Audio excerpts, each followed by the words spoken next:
All right, so I just wanted to talk about grenade stuff.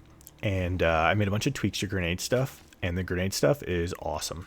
But first of all, I should probably talk to you about a bunch of people saying they're having trouble aiming with mouse and keyboard, because mouse and keyboard is honestly, WASD is kind of trash in this game, I'm not going to lie, especially once you compare it to PC gamepad. I mean, it does some things that I like. It does inventory management a lot better. I do like inventory management on PC, but if you're struggling to aim, so when you play with PC gamepad, you have aim assist, which is like the sweetest thing ever because you can just walk and shoot and everything just dies. But if you are playing with mouse and keyboard, you actually have to manually aim the old-fashioned way like a peasant. So what you can do, because crossbow shot is hard to aim, so you're using basic crossbow shot, it's a lot harder to aim on mouse and keyboard, you can just use armor piercing rounds. Armor piercing rounds works totally fine. It also looks really cool, so it gives you that like machine gunner effect while you run around the map, which is like really fun and exciting. So you can like blast enemies with armor piercing rounds. It's not as good as crossbow shot, but it is still very cool and it looks very cool. So I would definitely recommend it. Yeah, nothing wrong with it. Very fun to use. It also makes it a lot easier to aim. So if you are playing on mouse and keyboard, you can like strafe and shoot, which is extremely fun. But you're going to want to make sure that you have a source of mana on kill or mana leech to sustain your mana, because you're using your mana as your secondary health pool. So really important that you do that if you can. But the grenade changes I made is just dropping these totems with the multiple grenades, and you can see what that looks like on the screen. The whole screen just kind of turns into like Poison City, and everything just instantly dies, which is pretty fun. So yeah, you can do that if you want. And then, like I said, if you're having trouble aiming, you can use the armor piercing rounds. And armor piercing rounds is actually amazing. It looks really cool. It just takes away from your effective hit pool, so that's why I don't usually use it. I built this whole character around using crossbow shot because I was trying to maximize my effective hit pool by not using any mana for anything. So what I think is, if you are going to use it and you're playing mouse and keyboard, maybe you could just use this. And you could also use it with Nova projectiles as well. So if you prefer, you can run it with Nova projectiles and then you don't have to aim at all. It basically just makes you into like a little spinny auto blaster so that you never really have to aim. Basically deletes aiming from existence. So yeah, if you really want to do this, you can. This works fine too, as you can see. You just run through and hold down the trigger. It's kind of like NPC gameplay. Nobody likes to aim in this game when they're not using mouse and keyboard. That's why I like the little sparkly worm builds that everyone uses on their mages, and the everyone likes the Nova projectiles with the lightning arrow Legolas. That's why everyone likes that, because they don't want to aim. They just want to like use Nova projectiles and just walk, because it's lazy. But I mean, you can use Nova projectiles on this and just walk too. Like, as you can see, it works fine. So if you're like an anti-aiming person, like this still works fine. And as you can see, like, look, this is like a tier 16 or whatever. And like, yeah, see, it still works. Works totally fine. You can just run through like this and delete the screen if you really want to. But like I said, like, look, my effective hit pool is lower. So there's a little bit of a downside to the upside. The upside is it looks cool and it clears fast. The downside is that it lowers your effective hit pool, which is never a great thing in my opinion. So I'm particularly not a big fan of lowering my effective hit pool for anything, but that's just my opinion. So I like the crossbow shot because I can keep my effective hit pool nice and high when I'm running through the map. And then when I get hit, I have a high effective hit pool. So that's what I would recommend. So yeah, I don't know. It's entirely up to you, whatever you guys want to do. But that's just my opinion. So you do what you got to do and what makes you happy. And use the armor piercing rounds if you are playing on mouse and keyboard. And if you really don't want to aim, you can use Nova projectiles and then just like cover the whole screen. It's just super duper lazy. If you want to maintain a higher hit pool, use the crossbow shot, because crossbow shot will maintain a higher hit pool.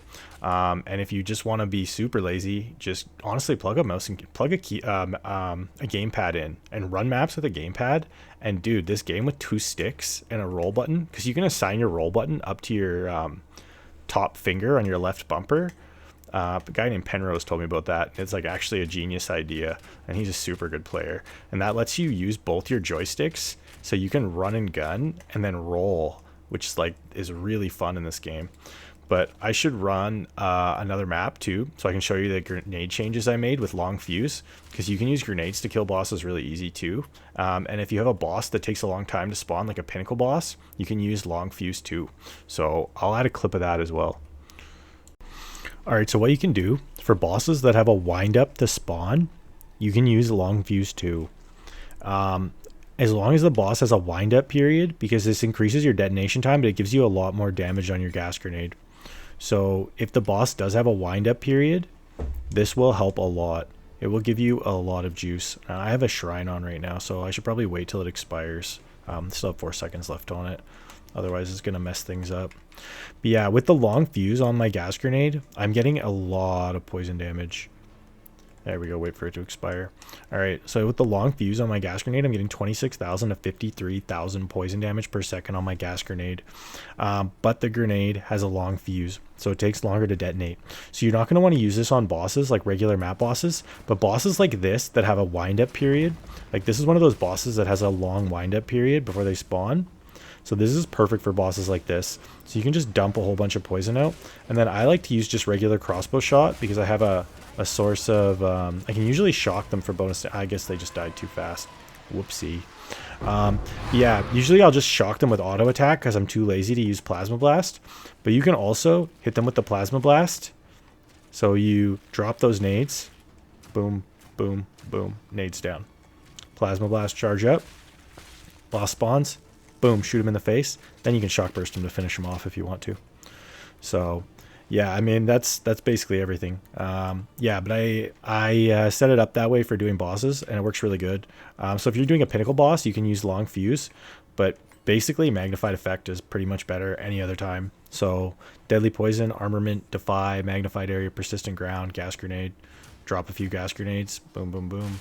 And magnified area is nicer because then the gas grenade cloud is bigger, which covers more of the screen, which is nicer for bosses that move around, because there's lots of bosses that move around and try and juke you.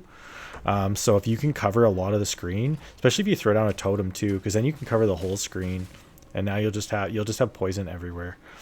But yeah, then I usually just auto attack them. But if you feel like you need more damage, just use your plasma blast. Plasma blast will pop them. Plasma blast will just give them the little pew, and then they're dead. And it'll shock them too for bonus damage. Alright, so how you use your nades and your mortars is like, you can throw out a mortar cannon. You see this with these nowhere projectiles on it? It'll drop like 52 clouds of poison. So you can see that. There's just poison everywhere.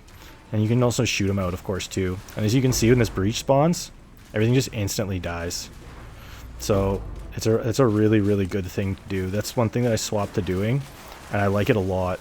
Because you can just throw out a mortar cannon, it'll just dump all this poison, and then you can go to the next part of the breach, and that whole side of the breach is just covered in poison now. And now you can just zip up and through, throw down another mortar cannon. Mortar cannon, you see it's just dumping poison everywhere. You'll see it exploding all over the place and covering the screen. Now there's poison everywhere on this side of the breach. You can go back over to the other side and clear this side of the breach. Go back over to this side. Mop up this side of the breach, all the way up over here. We haven't hit the edge yet. Okay, drop a mortar cannon now that we're at the edge. Don't even think it had a chance to go off. I think this breach is cleared already, honestly. I don't think there's going to be much left in it. I think we got everything. Yeah, we got everything. So yeah, that breach is done. It looks like there might be 1 or 2 more breaches in this map, so maybe we'll see if we can find a couple more. We'll just wander through. And yeah, mortar cannon, because the breach is opening. Now the mortar cannon is just dumping out clouds of poison everywhere, and you can see them spawning. So they're just going to keep going off. Same thing, mortar cannon again. It's just dumping out poison everywhere. So now you got clouds of poison all over the map. You can see it's just everywhere. It absolutely covers the screen. Yeah, just run through this side, get all this, throw down another one of those. It'll shoot out a bunch of poison on this side, so now that side's full of poison. You can go back to the other side of the breach, do the same thing again. Down to the end, down to the end. Drop a mortar cannon. See, it just dumps out so many grenades. This side of the screen's covered. Now there's just a pile of poison back on that end of the screen too. Maybe we can get over to the other side of this breach too. Yeah, we can. Nice. So we'll run through this side of the breach. Clear out this whole side of the breach if we can.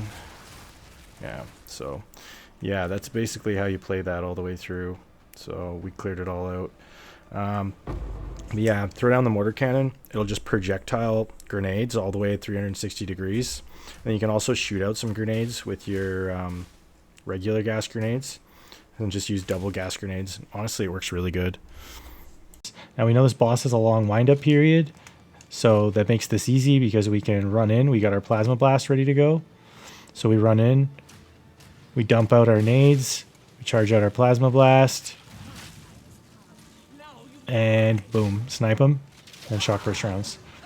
So yeah, that's basically the entire walkthrough of how you do it. And like you see me using my totems in places. Use those totems. And when like you see abysses, when you see breaches, when you see all that stuff. All right, so what I'm running on the armor piercing rounds is just elemental armament, mobility, bursting plague, bleed 3, and then mono leech. So if you want to use this, it's probably the setup I'd use unless you have a source of leech or mount on kill. Then you could swap this out for something else. You could swap in like innervate or nova projectiles or defy. Defy would probably be really good, so defy would be a good one to put in here. The gas grenade, I'm just using persistent ground, magnified area, defy, deadly poison 2, elemental armament 2, and then for the mortar cannon, I'm using gas grenade just with 2 sockets because you don't need one that's got full sockets because you're putting it in your mortar cannon. And then I'm using persistent ground, nova projectiles, magnified area, and urgent totems. So I'm just trying to get as much poison around the screen as possible because I'm trying to just spread poison everywhere with this. And it only does 2,000 to 8,000 poison damage, but that stacks 6 times. So this actually is quite a bit of poison damage for clearing out trash, and it will kill rares really easily too. So this is really effective. I really like this this setup with the gas grenade. I'm a big fan of it. Like the poison damage per second is a lot. I'm not using the explosions, but the poison cloud itself is a lot. Like look at that, 8,000 to 27,000, and there's how many of these going out? There's 6, right? So I throw that thing down, and it fires out like 18 grenades immediately, and then they stack 6 times. And then my regular gas grenade, I'm using it on weapon swap, like I said before, because I'm running a siege crossbow. So I'm running a siege crossbow on swap. So if you're not running a siege crossbow on swap, you might not want to do the same setup with the skill splits that I did. But if you are using a siege crossbow on swap, and you can also do that weapon bind thing now that they did, so you can bind weapon sets to 1 or 2. But I'm using 2 different crossbows because I have a mapping crossbow and a grenade crossbow. So, and again, if you want to learn about scaling damage and stuff, just go back and watch my old video where I talked about scaling damage. There's a bunch of ways to scale damage with this, but I have this way I like using the best. But yeah, my gas grenade does 20 to 40,000 damage per second. So I shoot out a bunch of these. They all blow up and they start doing their thing. And then this does the 20,000 to 40,000 damage per second with the gas grenade. It stacks 6 times. So there's actually 6 times as many. And then I hit them with the plasma blast to shock them. So I hit him with the plasma blast to shock, and then I use shock burst rounds to just finish them off. If there's anything left, I just switch to the shock burst and just chip the boss down to whatever's left of them, if there is anything left of them. So yeah, that's basically everything that I do. So I will update the Maxroll for you guys and put in those tweaks. I made a couple little tweaks for the skill tree where I grabbed all this nade damage because there's all this nade damage down here that's really juicy. So I grabbed all that nade damage. And then I also grabbed some damage up here on weapon set 2 because this is all for my nades as well. And then on weapon set 1, I'm running all this shock effect stuff. So I have all this shock effect on weapon set 1. So that's all shock effect. But yeah, everything else is pretty much the same. I haven't really changed anything else. But shock effect on weapon set 1 to increase magnitude of shocks. And I'm running this on weapon set 1 too. I tweaked that. I'm running this stuff on weapon set 2. This elemental attack stuff. I'm running this stuff on weapon set 1 for mobility, for moving around the map. And I'm running all this grenade stuff down here on weapon set 2. Basically, I haven't changed anything other than that. Everything else is pretty much the same. So, and if you're struggling to get a megalomaniac or with leeching toxins, just anoint it and get a megalomaniac over here with crushing verdict. So yeah, those are your two, or sorry, not crushing verdict. Well, crushing verdict you could actually get two because the extra attack damage. This one wouldn't be too bad, but lasting trauma I meant. So either anoint this or get a megalomaniac, or just change them out interchangeably. The problem is every time I post a video, people go and they watch my videos and then they go and buy out everything that I use in my videos and they resell it for more money. So I guess if you guys are subscribed and you get notifications, you might be able to get this stuff before everyone else does. But I'm just letting you know that they are watching my videos because people have told me, because I'll post a video and something that's worth like a couple of chaos orbs will be a divine within like 24 hours. So I mean, if you are watching my videos and you want to get this stuff before the prices go up, make sure you hit the subscribe button and turn the notifications on just so that you can buy it before anyone else does, because I don't want you guys to have to like pay inflated prices for stuff that's cheap. Like, I build my characters really cheaply, but I can't control if someone's manipulating the market against you guys, right? So but yeah, anyways, that's pretty much it. If you guys got any questions, like I always say, just put them down below. This is just like a normal place for normal people. I'm not like a Twitch guy. I'm just a regular guy. Just play this game for fun. And if this video helped you, make sure you like it to boost it in the algorithm so it can help some other people. And of course, I will probably see you on the next one. Oh yeah, subscribe if you're not subscribed, man. I don't want you guys to have to pay more than you should. It's pretty rude. All right, cheers.